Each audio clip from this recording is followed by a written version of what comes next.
you really take people to the game and the stuff that's happening around the game. You're like the tailgate party on paper.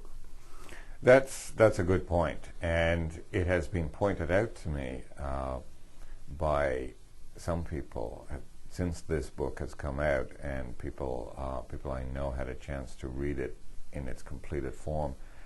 They have pointed out to me that there's a key irony at work here. My day job is television critic for the Globe-and-Mail, but when I'm sent on assignment, sent on assignment to cover a World Cup or another major soccer tournament, what I end up writing about, what is my specialty, is what you don't see on television.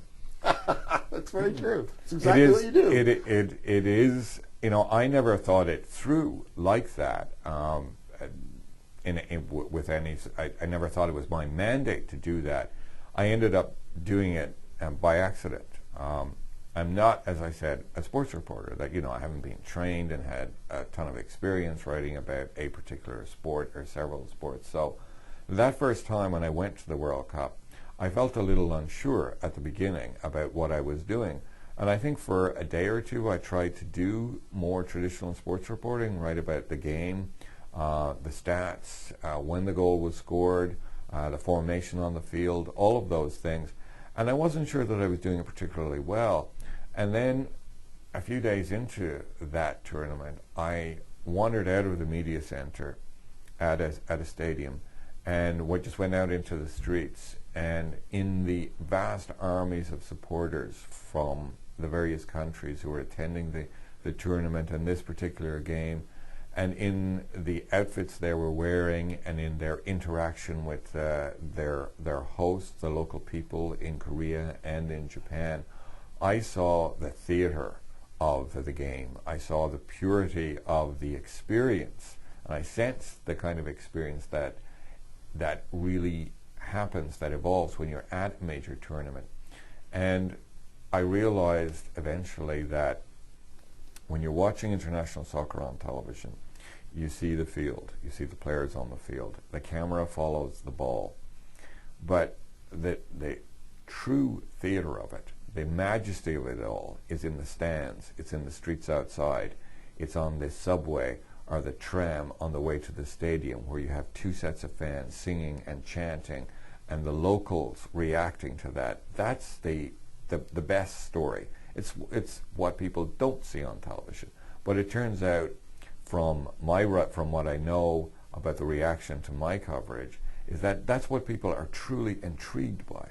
It's not just about Portugal playing Iran, or Germany playing Italy, or Spain playing France, or Holland playing France, or Argentina playing some other country. It's about the game. It's about a celebration of the game being played at its highest level, which it is at a World Cup or a European Championship. And the sheer size of the tournament, such as the World Cup. I would cite the World Cup in Germany 2006. Germany is a big country. 32 countries were represented and played at that World Cup. About 1.5 million people poured into Germany for that World Cup. Now, some of them were there to support their country. If they were Dutch, they were from Mexico, whatever. But a lot of them were just there for the game, just there to be part of this giant party that celebrates soccer, that celebrates the purity of soccer, the complexity of soccer, and also celebrates the fact that soccer is an international language, so that you can have somebody from Portugal shaking hands and hugging somebody from Mexico. Or as I saw, and I talk about this particular scene in the book, a game between Portugal and Iran that took place in Frankfurt, where people were a little nervous of each other, not because they were hooligans or they hated each other, but because the people are from very different worlds. And yet, an hour before the game, I see men and women from Portugal shaking hands with and hugging, and their children playing with their equivalents from Iran. And that's the dynamic at work there, is that there's a rivalry between the two teams, but really the whole thing, the grander structure, is about the game and about the fact that people from such disparate cultures are brought together by this one game, soccer.